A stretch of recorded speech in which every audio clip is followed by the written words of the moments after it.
Okay, so what are some of the things that we are going to be drinking? Because there's water, but then I know sometimes in your cleanses you also have these wonderful sort of flavored waters. We are going to have flavored waters, healing waters, I call them. Healing water. And we'll have a few ginger water recipe, but I came up with one I really like, and I call it air fire balance. Air, because sometimes at this time of year we feel dry, our skin, we feel a little spacey, ungrounded. Fire, because we may get a hot flash or a little flushed, because we're coming out of summer, right? We have built up heat in our body. So built up heat along with drier of late summer. So I came up with this tea. It's a quart of water, a teaspoon of cumin seed, a teaspoon of coriander seed, and a teaspoon of fennel seed. You simmer it 15 minutes, you cool it, strain it, and sip it all day or over a couple days. You have had this in your cleanses before. Yes. And I mentioned this actually because this is one of the ones I thought you might talk about. I went and I bought like the full Monty of CCFT, cumin, coriander, and fennel, right? That's what you just said? Yes. I don't like this. That's why I still have so much of it. What do you do when your palate is changing, right? Because this palate is completely changing. Yeah. Wanting to make sure you're not steeping it too much, because then it could be like too strong. Oh, steeping too long. But that's really an important factor. Yeah. And these spices may be unusual to your palate, right? So that might have its first reaction. Steep too long, unusual to your palate. Unknown. Yeah. I know it's an Indian food, but not in its like pure. Right. Spice. Right? It's a warming spice. But there's another factor, is that your palate is used to meat, dairy, salt, flour. And when we eat that way consistently without cleanses, it changes our palate.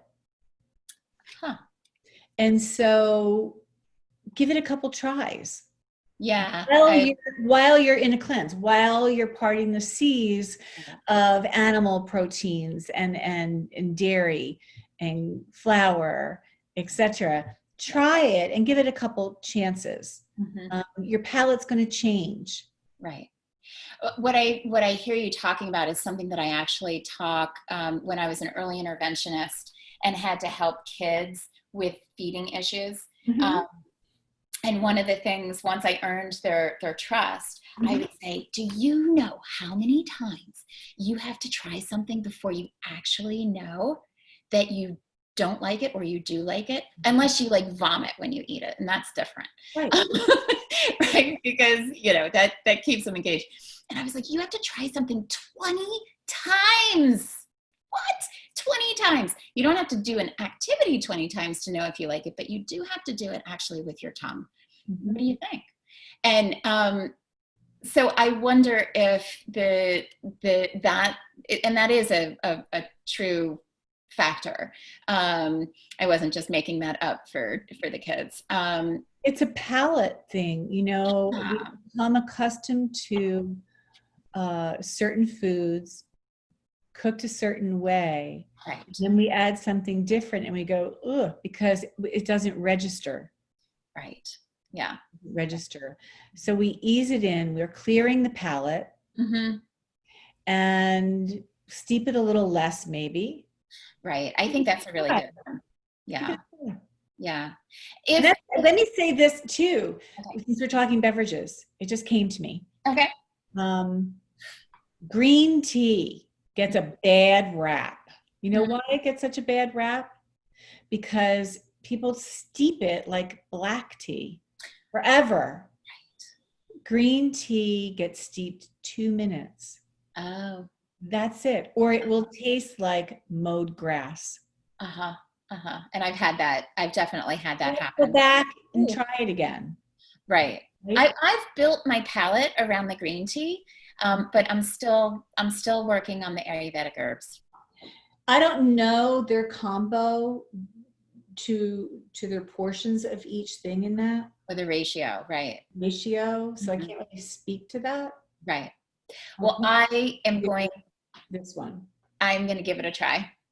And Beautiful. I hope others I hope this conversation helps others if they run into things where they're like, "Ooh, I don't like seaweed," or "I don't like chickpeas," or something like that. That it really is an opportunity to keep that curiosity and be like, I wonder if I just try this in a different way, or I put just a little amount of it. That was how I came to absolutely love raw krauts. I was raised on sauerkraut that was cooked for like 8 hours with hot dogs embedded in them, and I now sort of can't imagine, but I don't eat meat, red meat. But this stuff is the bomb, and I put it on every single salad. And I don't want to get gross or anything, but it totally works for my digestive system. Yes. So it's now good on the in, and it's also makes things good on the out as well. Yes. And we'll talk about that. And we will. I think it's really important. It's a prebiotic and a probiotic. And right. all you need is a tablespoon. Yeah. With a meal. Yeah. And that's what I do. I just put, and it makes it so pretty. It does make it pretty. I love pretty. It gives you that little pucker. It gives a pucker to your palate. Yeah. Yeah. So all these little nuances will come into this detox. And if we just stay curious. Right. Nice.